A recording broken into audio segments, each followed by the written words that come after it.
Castlevania 2. You ever had that one game that you were just so into after you beat the first game? You were just sitting there wondering to yourself, hey, Castlevania 2, why not? I played the first game, I enjoyed my overall experience. So what made, I'm going to enjoy Castlevania 2. So what made Castlevania 2 not hit for me? We're going to find out in today's video. But first, a word from my sponsor. I'm just kidding. I'm not going to do the whole sponsor thing, but I am going to do this.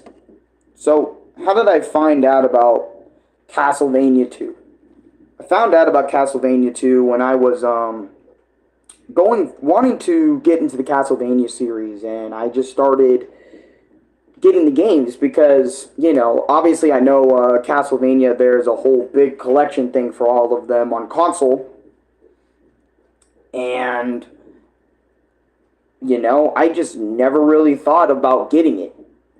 So I kind of just, decided to go, I kind of wanted to go old school, not play it on a PlayStation 5, or a Nintendo Switch. I just decided, hey, you know what? Let's emulate Castlevania 1 to whatever. Wherever I can go that they don't have in the collections. They probably do have in the collections, though I definitely do recommend that you get the collections because you have, literally every game in one, probably.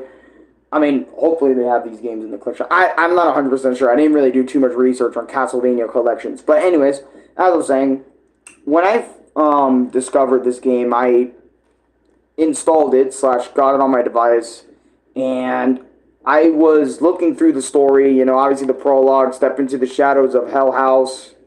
You arrived back here at Transylvania on business to destroy forever the curse of the evil Count Dracula.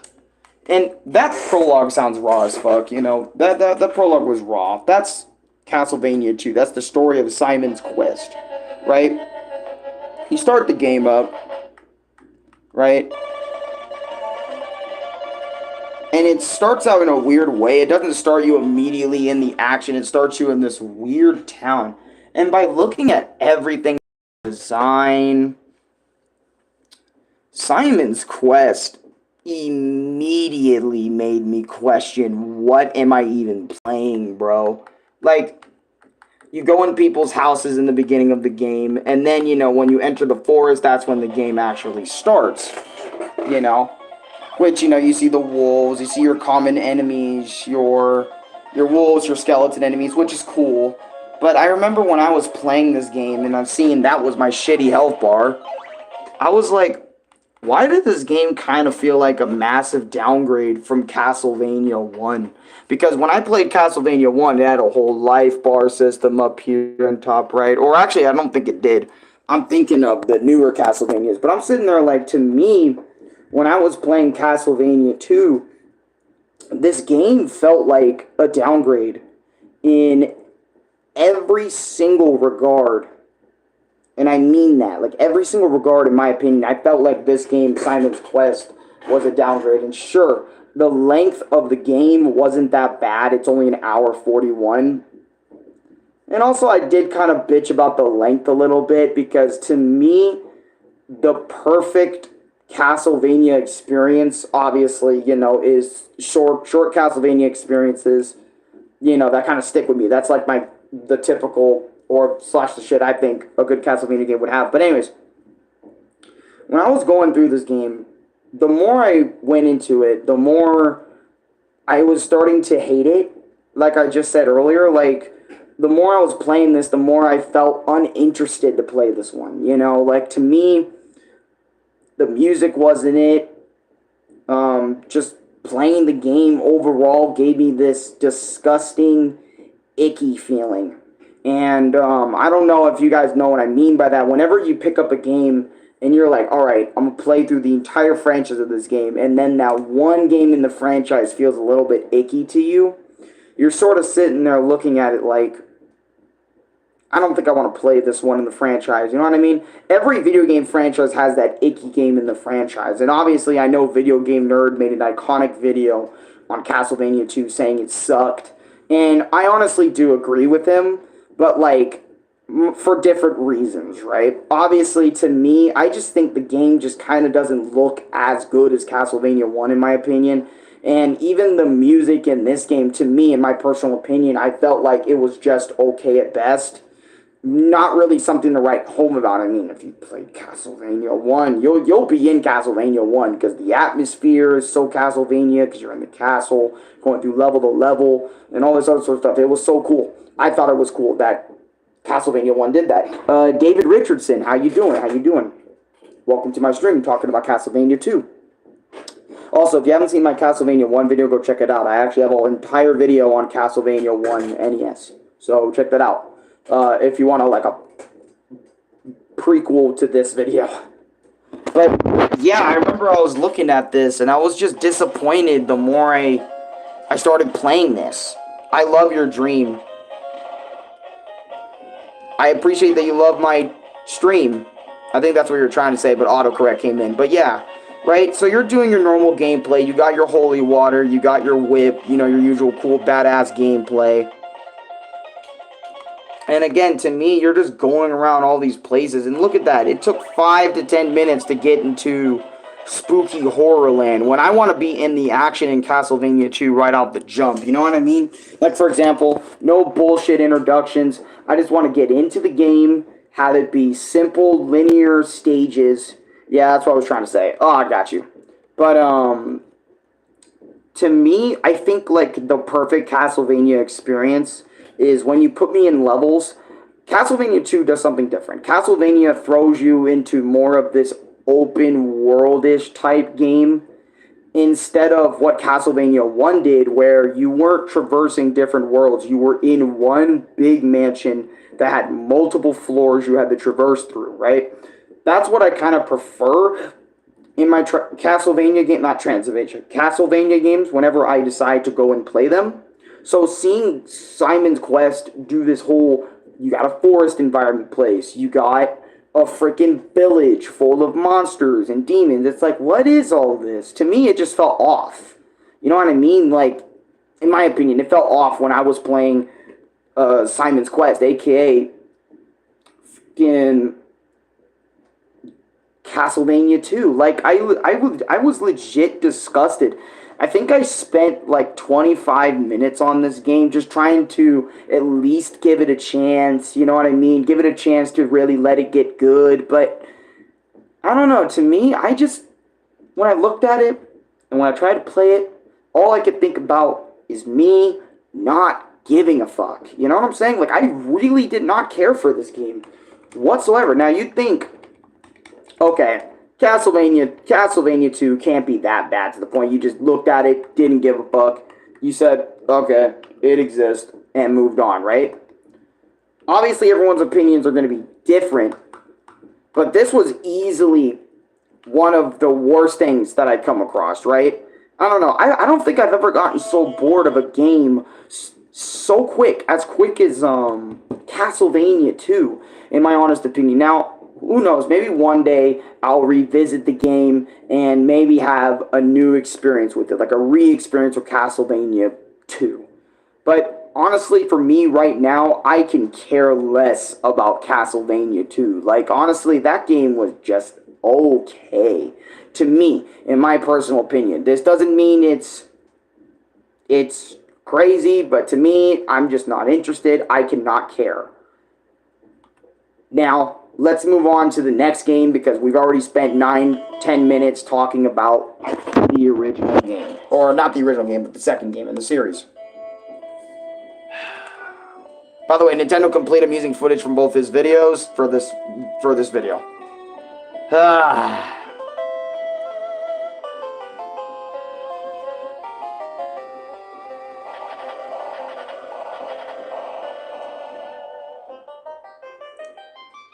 Castlevania 3, Dracula's Curse. During the 15th century Europe, there lived a person named Dracula. He practiced sorcery in order to create a bad world filled with evil. He began taking over the continent of Europe, obtaining countries from good to bad. Or changing countries from good to bad. The good people of Europe tried to fight off Dracula, but no one was able to survive. Finally, the Belmont finally was summoned to battle Dracula's vile forces. The Belmont family has a long history of fighting evil. The townspeople became afraid of the Belmonts' superhuman power and asked them to leave the country. Fortunately, the people found a mighty Belmont called Trevor Belmont. So you're playing Trevor in Castlevania 3. You know, honestly, I thought you were playing Simon still, but hey, it's whatever. I think you might be playing Trevor throughout the next game, too. The curse of Dracula has begun. The fate of Europe lies with Trevor. Trevor Belmont. My opinion, Simon and Richter are my favorite characters. So, just seeing that. But anyways, so, Castlevania 3. Is there anything good about this game? Well, let me tell you something. When you open the game up after your name and stuff. Now, obviously, this guy right here, Trevor, looks more in line with what Castlevania be looking like. This is what I'm talking about. Having a player and enemy bar right there, already looking better than Castlevania 2. Because, honestly, if you look at Castlevania 3 and then 2 and compare the two, bro, and then Castlevania 1, because Castlevania 1 did this exact same style, it honestly looks like Castlevania 2 was like a demake of Castlevania of some kind. But anyways, so you're playing Castlevania 3 over here enjoying the whip gameplay, hitting your enemies. And I'm not going to lie, I enjoyed this a lot better than Castlevania 2 because I at least played this game for more than an hour. But then I saw one of my issues with this game. My biggest issue. What the actual fuck? Let's talk about that. 3 hours. Okay, let me tell you this. Castlevania 1, 1 hour 40 something, maybe 50. Castlevania 2, 1 hour and 40 minutes. This game shits on those games in terms of lengths by 2 whole hours. Why? Actually, because let me say something. Look, whenever I'm playing an NES game, an arcade game, anything old, you know, nowadays I tend to like my games more on the shorter side. Because as a gamer, or not as a gamer, but me as a person, whenever I play a video game, usually the length that people say it will take to complete a game, I usually take twice that time. So that 3 hour game becomes probably a 6 hour game, okay? Or a 7 to 8 hour video game being played. And those 1 hours of, you know, Castlevania 1 and 3, or Castlevania 1 and 2, those were 1 hour games. So those would be like 2, maybe 3 hour games for me. So when I looked and saw that this game was 3 whole hours of Castlevania, I felt like that was a bit too much. And that was one of like the biggest reasons why I called off this game after a while, was because I did not want to sit and deal with 3 hours of semi-bullshit enemy placement. I mean, it has good level design. I'm not going to say good level design, but bullshit hard bosses and all this other sort of shit. You know what I'm saying? I don't know. To me, in my personal opinion, I feel like a Castlevania game, the length, 1 hour something, is perfect for the length of a Castlevania game for me. Alright?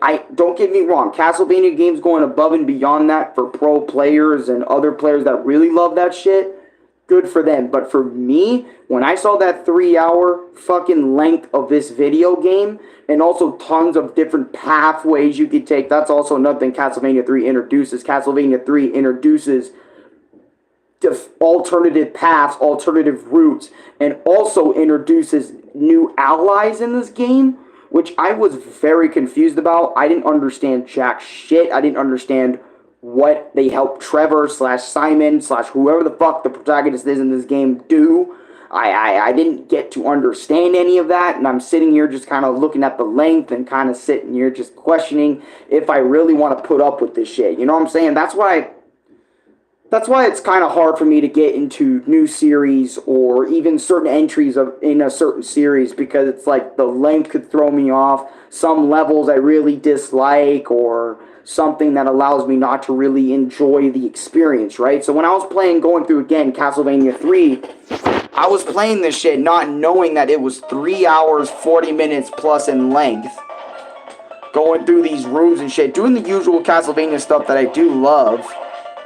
You know, jumping around, using my whip, going upstairs. Also dying because I didn't press up on the D-pad when going up fucking stairs. You know, you have your usual shit, which I love, but at the same time, some of this level design too can be a little bit bullshit, and enemy placements and whatnot. I don't know, man. To me, I don't know. It's just, to me, these games just aren't it. You know, I really tried to invest, and also the music was 10 times better in Castlevania 3, in my honest opinion. I really love the music that much more in Castlevania 3 in comparison to Castlevania 2. Because at least in Castlevania 2, we immediately start as well in a freaking giant mansion. You know what I mean? We start in the place that you want to be at. The game just kind of starts. It gets you rolling. I like that shit. But, again, to me, that length, the amount of really hard bosses Castlevania 2 and 3 had kind of really threw me on their loop and kind of just made me go like, I don't think beating either of these games is just personally worth my time. Not that I'm above these games, alright, or anything, or I say they're too easy, but it's just, for me, sometimes I think it's best to just call it off when you think it's right to call it off. You know what I mean? I don't know if anyone else understands what I mean by that. To put it in a different way, put it in different terms, that makes a lot more sense. Sometimes it's best to call it quits when you want to call it quits. You know what I mean? You don't have to beat every video game you play. You know, but I'm happy I got both, you know, Castlevania 1, or Castlevania 1, I keep saying Castlevania 1, Castlevania 2 and Castlevania 3 as an experience, even if I didn't finish it due to my unenjoyment of both of these games. And I'm not trying to say Castlevania 2 and 3 are the worst games on the planet, or they're really bad. In my opinion, stands fact for everybody on Earth. It's only just in my personal opinion. So I would strongly recommend you buy the Castlevania collections, try them out for yourself, because I feel like, fuck is that? But my bad, I was hearing stuff. But anyways, I recommend you try them out for yourself, Castlevania 2, Castlevania 3, so you can get your own perspective and maybe correct me on my thoughts, or maybe tell me like how the game just gets better if you just slowly get into it. But if you are getting into these games, keep in mind that it takes a little bit for each of these games to really get good, you know, sometimes. Like, especially for the first 3 entries, in my opinion, I would say that it takes a little bit of time before you're like, okay, I'm in it, you know what I mean? I'm in it, I'm loving it. Unless you're already a, you know, Castlevania fan, like you watch the shows and now you want to play the games or something, then maybe you'll be a little bit more invested than the average person. But for the average person that's playing the games before they even watch stuff on Netflix or whatever, it's going to take a little bit of time for you to get into these games, in my personal and honest, humble opinion. But anyways, that's my thoughts on Castlevania 2 and 3. I didn't like both of them. Sure, I may have liked 3 more than 2 because of not just level design, but music and overall feels of the game. But I don't know. That length really turned me away. Like, I did not want to spend over 3 hours, because I know myself. I'm going to spend 3 hours, you know, on Castlevania freaking 4 anyway. You know what I'm saying? Like, the next game in the series. By the way, I am playing the next game in the series, and I don't want to spoil anything, but It's looking like a good video when that shit comes out. Also, check out my Minecraft video that I made earlier this morning at like 4:30 for some reason, because I was still up while I was awake and I didn't want to go back to sleep. So please check that out. And I hope all of you guys have a great day. Like, comment, subscribe, favorite, share with your friends. And yeah, I hope you guys all have a great day. You can also donate / super thanks to me if you want to support me in the whole monetary way, or just watch ads, you know, or share the video, you know. That also helps me out. But until next time, guys, I'll see you guys in the next video. Peace. I know I said deuces like 4 or 5 times. It's just... It's not an Arekkusu TM stream without, you know, fucking this all up. So, what do you think, Trevor? You think I'm a fuck up? Yeah, I think you're a fuck up. Okay, dude.